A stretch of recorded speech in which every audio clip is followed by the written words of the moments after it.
아멘. 오늘 잠언 20장 1절부터 14절 말씀 읽었습니다. 경건한 삶을 사는 지혜라는 제목으로 함께 은혜를 나누고자 합니다. 여러분, 경건한 삶을 살려고 우리는 많이 노력을 하시죠. 존 웨슬리라고 하는 사람이 경건한 삶을 살려고 스스로 자문했던 내용들이 이런 내용이 있습니다. 첫 번째는 항상 기도하는가, 그 다음에 매 순간 하나님 앞에서 즐거워하는가, 모든 경우에 감사하는가, 욕심을 내는 것은 없는가, 두려워하는 일은 없는가, 내 중심에 끊임없이 하나님의 사랑을 느끼는가, 무슨 말이나 일을 하든지 그것이 하나님을 기쁘시게 한다고 자신 있게 말할 수 있는가. 이런 7가지의 그 점검 사항을 늘 생각하면서 자기의 경건 생활을 스스로 이제 체크를 해 봤다는 거예요.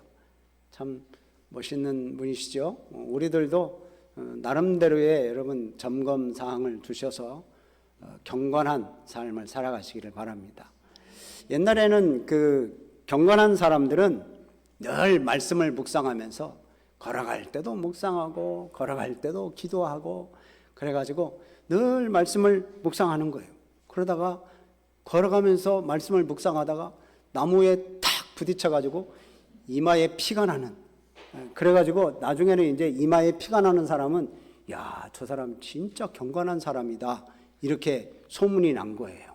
그래서 이마에 피가 나는 사람은 다 경건한 사람이라고 하니까 그 소리를 듣고 싶어가지고 어떤 또 사람들이 아예 집에서 나올 때부터 그냥 벽에 한번 부딪혀가지고 피를 내고 나온다는 그런 이야기가 있습니다. 여러분, 이건 거짓 경건이죠. 이중 죄악입니다. 거짓 경건은 하나님께서 기뻐하시지 않으십니다. 야고보서에서 말하는 참된 경건은 자기 혀의 재갈을 물려라. 그리고 고아와 과부를 돌봐줘라. 그리고 세속에 물들지 말아라. 이게 참된 경건이라고 말을 하는 겁니다. 여러분, 경건은 세상 속에서 또 인간관계 속에서 드러나는 그리스도인의 모습이 경건이에요. 우리 그리스도인들이 드러나지 않으면 경건하지 않는 거예요. 그리스도인들은 이 세상과 하나님의 나라를 분리하면 안 돼요. 세상은 너무 악해서 우리는 세상에 살 수 없다. 그러면 우리가 어디서 살아요? 이 세상에서 살고 있는데 이 세상에서 경건하게 그리스도인의 모습으로 살아가는 거예요. 참되게, 경건하게, 거룩하게, 정결하게 사랑하면서 그렇게 살아가는 게 이게 경건의 모습입니다. 오늘 본문 말씀은 이제 잠언에서 말하는 그 특징은 반복, 다시 강조, 그런 것들이 많이 있어요. 잠언에서는. 그래서 이렇게 대꾸법도 이용해가지고 우리 지혜로운 삶이 뭐냐, 경건한 삶이 뭐냐, 그거에 대해서 계속 말씀하고 있습니다. 이제 오늘 본문 말씀 1절부터 14절 말씀을 읽었는데 1절부터 4절 말씀까지는 어리석은 자들의 삶을 꼬집는 거예요. 그래서 어리석은 사람들, 우매한 사람들은 술에 취해서 거만하거나 또한 왕을 노하게 하거나 다툼을 일으키게 만드는다거나 또 게으른 사람들을 이제 좀 꼬집는 그런 말씀입니다. 그리고 5절부터 14절 말씀은 지혜로운 자의 그런 처신에 대해서 말씀하고 있어요. 냉철한 판단력, 그리고 깊은 통찰, 충성됨, 또 내가 죄인이라는 것을 인식하고 한계를 인정하는 그런 인정하는 삶, 정직함, 또 정결함, 부지런함, 아까 1절부터 4절 말씀과 좀 반대되는 그런 내용들이 기록되어져 있습니다. 결국 우매자나 지혜자를 이렇게 보면 자신의 삶을 통해서 다 드러나게 돼 있다는 거예요. 그러니까 삶을 보면 저 사람이 지혜로운지 어리석은지 이걸 다 알 수 있다는 거예요. 그렇다면 자, 현재 우리들은 그럼 지혜로운 자입니까? 아니면 어리석은 자입니까? 오늘 본문 말씀을 통해서 한번 점검해 보시고 또 우리가 지혜로운 삶을 살아가시는 우리 성도님들이 되시기를 바랍니다. 20장에서 말씀하는 것은 이 개인의 경건 생활에 미치는 하나님의 지혜가 우리 삶 속에서 구체적으로 어떻게 나타나는지를 말씀하고 있어요. 우선 간단하게 얘기하면 첫 번째로 참된 지혜는 경건 생활 속에서 나타난다고 그래요. 경건한 생활 속에서 우리의 지혜가 드러나는 거예요. 두 번째로는 참된 지혜는 우리의 성실한 생활, 이 생활이 성실한 삶 속에서 우리의 참된 지혜가 드러난다라고 이야기를 하고요. 또한 마지막으로 세 번째는 참된 지혜는 하나님의 주권을 인정할 때 그게 참된 지혜다 이렇게 말씀을 합니다. 그러니까 자만 말씀을 읽어보면 참 정리가 힘들어요. 막 이렇게 중구난방으로 얘기를 하니까. 근데 오늘 이 본문 말씀 이런 중심으로 해서 이제 말씀을 함께 나누고자 합니다. 첫 번째로 경건한 삶을 사는 지혜로운 사람은 다툼을 피합니다. 3절 말씀을 한번 보시죠. 3절 보면 이렇게 되어 있습니다. 시작. 다툼을 멀리하는 것이 사람에게 영광이거늘 미련한 자마다 다툼을 일으키느니라. 우리는 서로 다투는 경우가 종종 있습니다. 근데 다툼을 이기는 것보다 그 다툼에 휘말리지 않도록 피하는 것이 참된 지혜다. 그런 거예요. 한번 다투어서 붙기 시작하면 이제는 뭐 꼭 이겨야 된다는 생각을 우리는 늘 하고 있습니다. 그런데 이기는 것보다 그것을 피하는 것이 지혜로운 선택이라는 거예요. 우리는 수시로 다툼이 일어나잖아요. 특별히 오늘 여기 본문 말씀 보면 술 때문에 이성을 잃은 사람들이 벌이는 다툼이 많습니다. 1절 말씀 보면 이렇게 포도주는 거만하게 하는 거고 독주는 떠들게 하는 것이다. 그러니까 술 취한 사람은 남을 조롱하고요, 소란을 피워요. 그래서 구약 성경에서도 꾸짖음의 대상이에요. 그러니까 이 술 취하는 것은 그렇게 뭐 분위기를 좋게 만드는 사람은 아니죠. 바울도 그러잖아요. 술 취하지 말라. 이는 방탕한 것이니 오직 성령의 충만함을 받으라.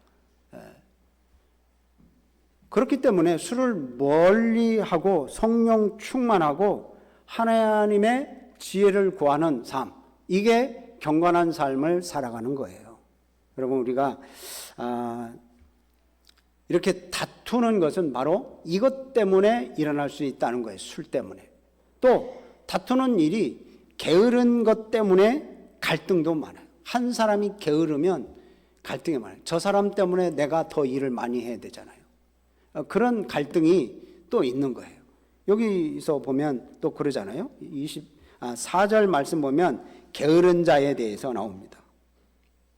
그래서 이제 다른 사람보다 자기가 많은 재산을 가지고 있으면 그것을 비교해가지고 시기 불평하는 것 때문에 또 갈등이 일어나요. 그리고 또 의도적으로 다른 사람을 속이는 것, 이런 것 때문에 또 다툼이 일어나고 갈등이 일어나죠. 이 저울추 얘기를 합니다. 10절 말씀 보면 10절 말씀에 이렇게 얘기하죠. 한결같지 않은 저울추, 한결같지 않은 돼. 이 돼가 뭔지 아시죠? 어른들은 이 돼가 뭔지 잘 아실 겁니다. 그러니까 한결같지 않다는 건 뭡니까? 남을 속이는 거예요. 고의적으로, 의도적으로 남을 속여서 이렇게 자기의 이익을 취하려고 하는 이런 일 때문에 이제 다툼이 일어나요. 결국 다툼이 일어나는 이유가 뭐냐? 교만, 게으름, 거짓, 욕심, 이런 것 때문에 이 다툼이 일어난다는 거예요. 그러니까 무엇보다 죄를 멀리 해야 되겠죠. 하나님이 기뻐하시지 않는 삶을 살지 말고 하나님이 기뻐하시는 삶을 성실하게 살아간다면 그것 때문에 어려운 상황에 빠진 일은 없을 것이다. 그러니까 우리는 우리 주어진 삶 속에서 성실하게 최선을 다해서 살아가는 우리 성도님들이 되시기를 주님의 이름으로 축복합니다. 네, 이렇게 다툼을 멀리하는 그런 것이 참 경건한 삶을 사는 지혜이고, 두 번째로는 이 말이 아닌 행함으로 살아내는 사람이 경건한 삶을 살아가는 사람이다. 자, 6절 말씀을 한번 볼까요? 6절 말씀 시작. 많은 사람이 각기 자기의 인자함을 자랑하나니 충성된 자를 누가 만날 수 있으랴. 예, 여기 6절 말씀은 서로 경쟁이라도 하듯이 충성을 맹세하고 자기를 자랑하는 사람을 이야기하는 겁니다. 제가 잘 모시겠습니다. 제가 열심히 하겠습니다. 내가 충성하겠습니다. 그래가지고 이제 열심히 하는 거예요. 근데 이 말로 이렇게 하는 것이 다가 아니라는 거예요. 근데 오늘 여기 본문 말씀이 솔로몬의 잠언인데, 이 솔로몬이 이 사람들에 대해서 내리는 결론은 뭐냐? 충성된 자를 누가 만날 수 있으랴? 이렇게 6절 끝부분에 그러죠. 충성된 자를 누가 만날 수 있으랴. 아무리 자랑하고 충성을 맹세를 하지만 충성된 사람들을 만날 수 없다. 우리 그 옛말에 그렇잖아요. 말 많은 사람 치고 믿을 만한 사람 없다. 예. 그런 말 못 들으셨나 봐요. 예. 근데 실제로 정말 말한 것만큼 그렇게 실행에 옮기는 사람도 드물고, 자기가 자랑한 것 반이라도 실행하는 사람을 찾아보기가 어렵다 하는 거예요. 솔로몬이 그러는 거예요. 그러니까 여기 솔로몬은 그러잖아요. 충성된 자를 누가 만날 수 있으랴? 만날 수 없다. 떠버리고 과장하는 거, 이건 좋지 않다는 거예요. 그보다도 하나라도 성실하게 실천할 수 있는 사람, 그 사람이 진짜 경건한 사람이다. 예를 들어 한번 우리가 생각해 보시죠. 예수님의 제자들을 한번 생각해 보세요. 예수님 십자가에 못 박히시기 전에 이제 잡혀 가실 때가 있었잖아요. 그 예수님께서 미리 예고를 하십니다. 내가 잡혀서 십자가에 죽을 것이다. 그 얘기를 하니까 제자들이 어떻게 했습니까? 제자들이 절대 그래서는 안 됩니다. 주를 위해서 우리는 죽을지언정 우리는 배신하지 않겠습니다. 죽더라도 주님을 따라가겠습니다. 뭐 그랬던 제자들이 아니에요. 베드로도 맹세까지 했습니다. 그런데 결국은 어떻습니까? 베드로는 3번이나 부인했어요. 말은 큰 소리는 뻥뻥 쳐놓고 3번이나 부인하고, 그리고 제자들도 다 도망갔습니다. 겨우 한 사람, 요한이라는 사람이 멀찌감치 이렇게 예수님의 십자가를 바라봤던 사람입니다. 여러분, 우리들도 마찬가지예요. 하나님의 사랑을 입고 하나님의 축복을 경험할 때는 막 입으로 많은 약속을 합니다. 내가 이렇게 해서 하나님께 영광 돌리겠습니다. 내가 이렇게 살아가겠습니다. 내가 이렇게 다짐을 합니다. 이렇게 결단을 합니다. 그러면서 막 결단을 많이 하죠. 그럼 찬양도 불러요. 나 무엇과도 주님을 바꾸지 않으리.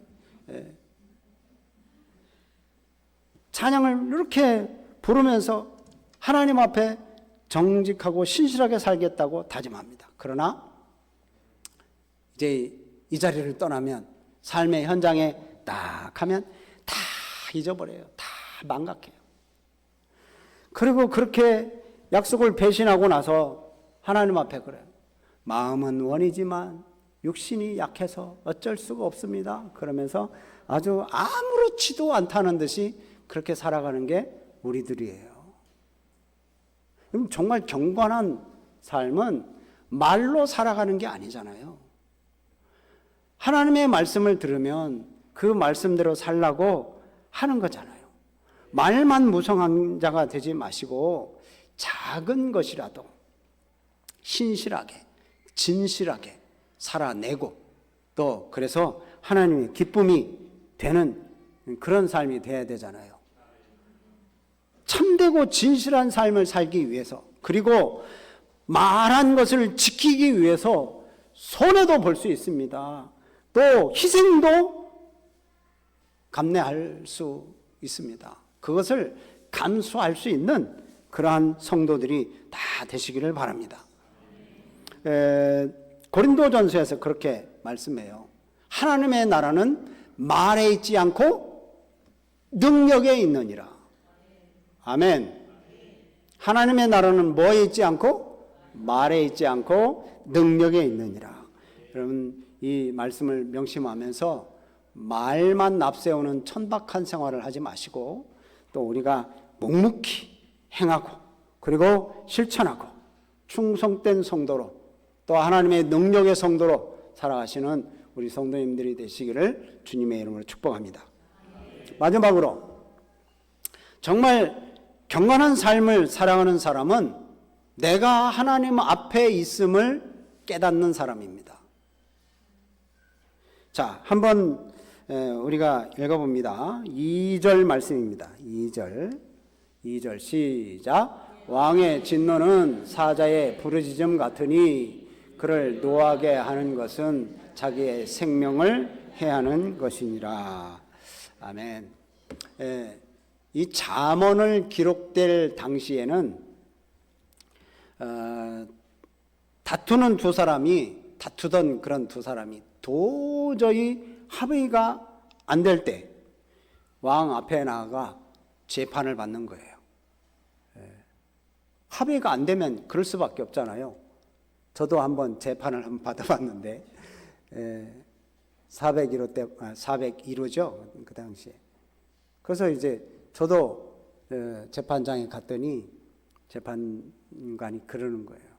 이런 걸 가지고 여기까지 왔냐고. 그러면서 막 혼을 내는 거예요. 이런 문제를 알아서 좀 타협을 보시지 여기까지 가져왔다고. 그러면서 혼을 내더라고요. 그래서 제가 아니 뭐 협의를 보려고 했는데요. 그랬더니 뭐 그 말을 이제 얘기를 하는데 아니 아무튼 여기까지 오셨잖아요. 그러니까 이 재판장 앞에서는 큰 소리를 못 치겠더라고요.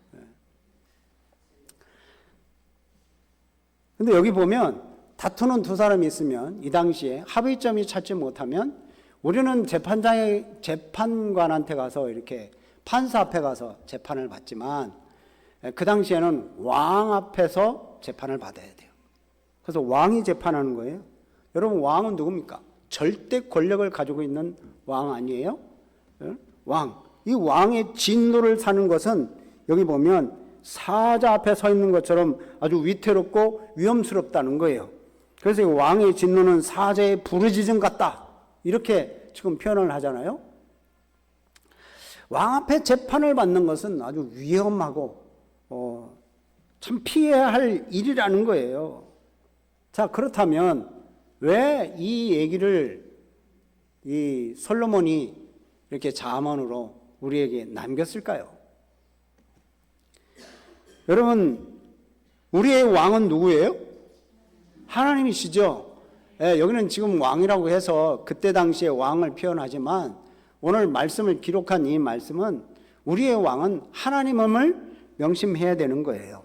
하나님이 심판하시는 날, 그때는 헛된 자랑, 떠버림, 이거 아무 소용이 없다는 거예요.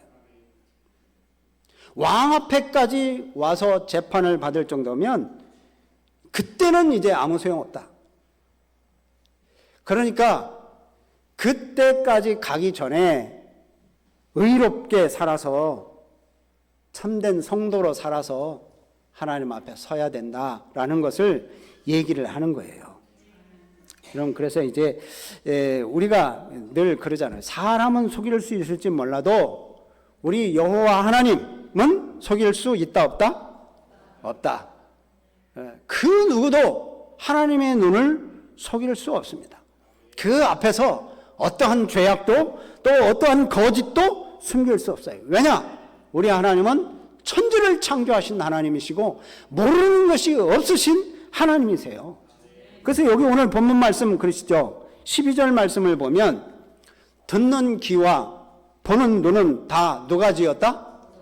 여호와께서 지으셨다. 이게 무슨 얘기예요? 시편 94편 9절 말씀 보면 이런 말씀이 있어요. 자, 귀를 지으신 자가 듣지 아니하시랴? 보는 눈을 만드신 자가 보지 아니하시랴? 그건 뭐예요? 다 보고 다 들으신다는 거예요.